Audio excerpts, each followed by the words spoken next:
Assalamualaikum warahmatullahi wabarakatuh.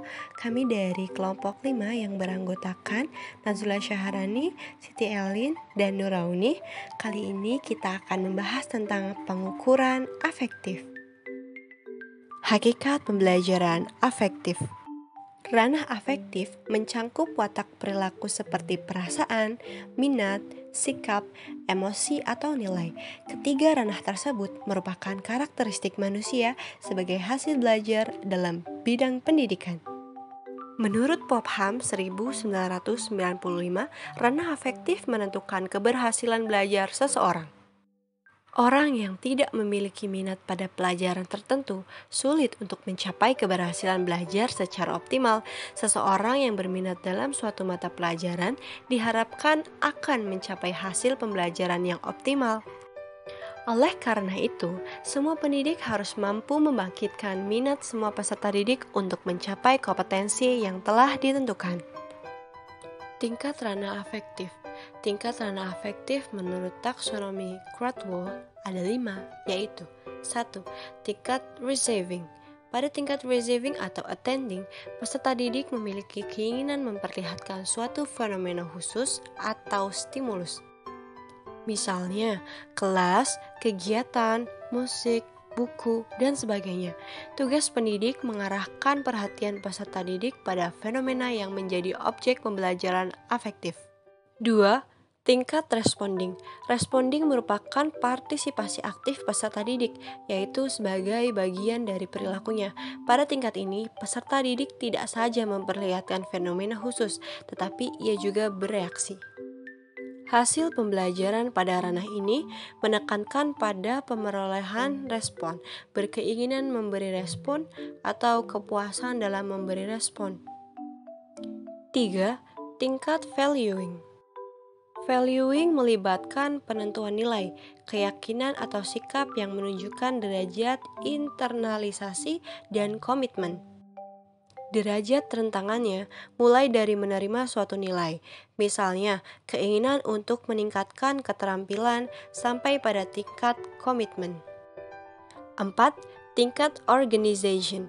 Pada tingkat organization, nilai satu dengan nilai yang lain dikaitkan, konflik antar nilai diselesaikan, dan mulai membangun sistem nilai internal dan konsisten.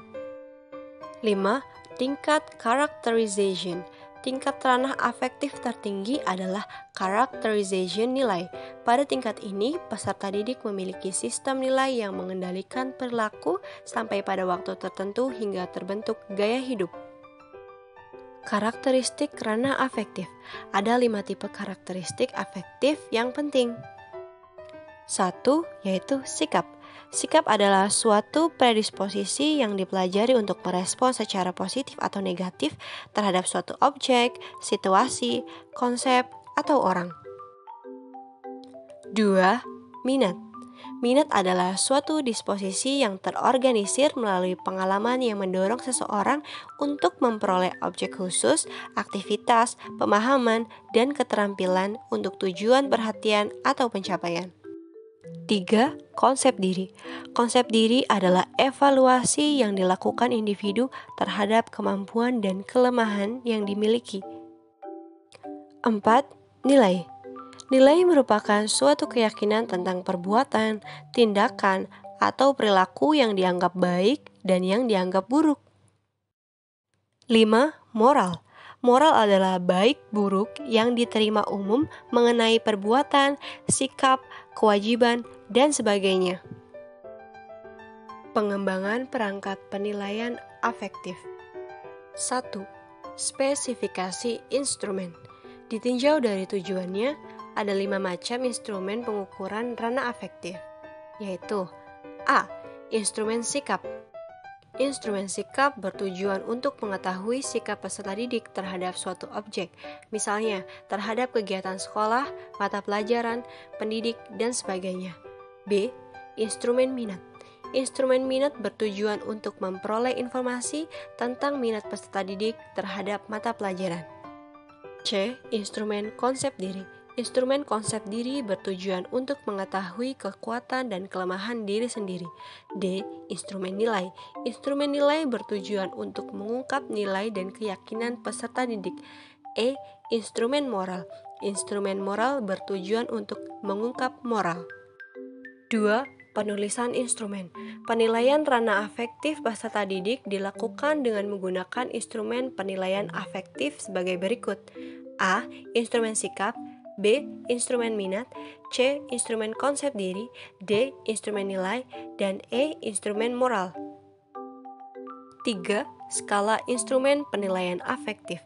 Skala yang sering digunakan dalam instrumen penilaian afektif adalah skala Thurston, skala Likert, dan skala beda semantik. 4. Sistem penskoran. Sistem penskoran yang digunakan tergantung pada skala pengukuran. Apabila digunakan skala Thurston, maka skor tertinggi untuk tiap butir 7 dan skor terendah adalah 1.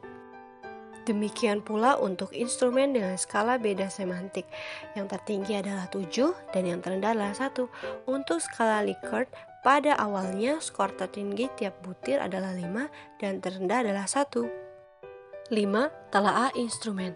Kegiatan pada telaah instrumen adalah menelaah apakah butir pertanyaan atau pernyataan sesuai dengan indikator, bahasa yang digunakan komunikatif dan menggunakan tata bahasa yang benar, butir pertanyaan atau pernyataan tidak biasa, format instrumen menarik untuk dibaca, pedoman menjawab atau mengisi instrumen jelas, dan jumlah butir dan panjang kalimat pertanyaan atau pernyataan sudah tepat sehingga tidak menjemukan untuk dibaca atau dijawab.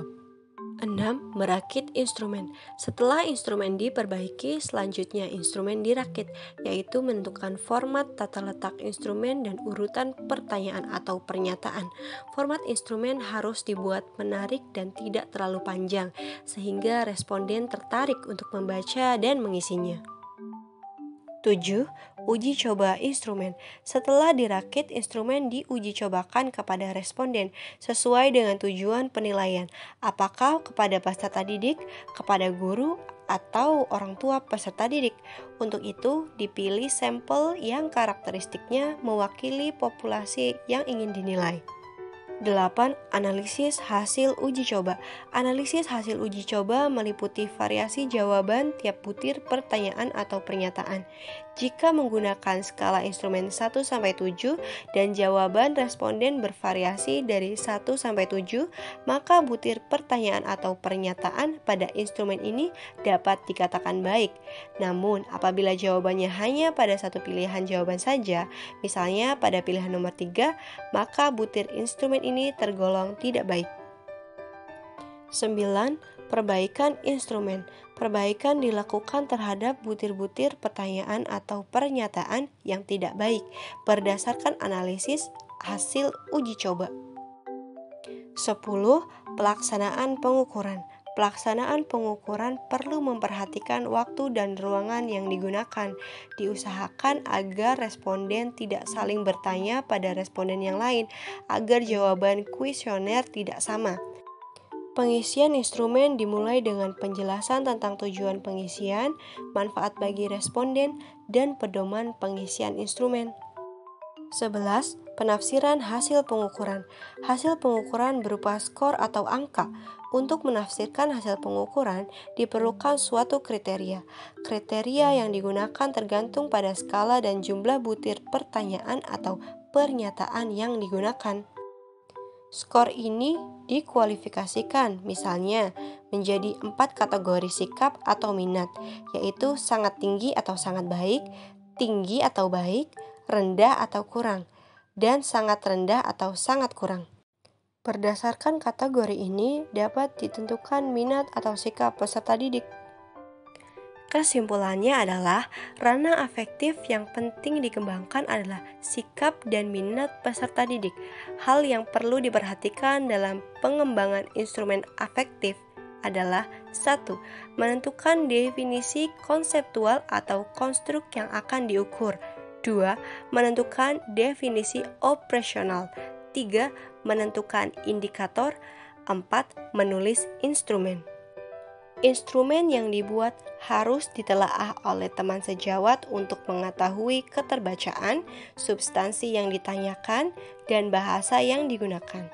Hasil telaah digunakan untuk memperbaiki instrumen. Selanjutnya, instrumen tersebut diuji coba di lapangan. Sekian presentasi dari kelompok 5 tentang pengukuran afektif. Terima kasih atas segala perhatiannya. Mohon maaf atas segala kekurangan. Semoga videonya bermanfaat untuk kita semua. Wassalamualaikum warahmatullahi wabarakatuh.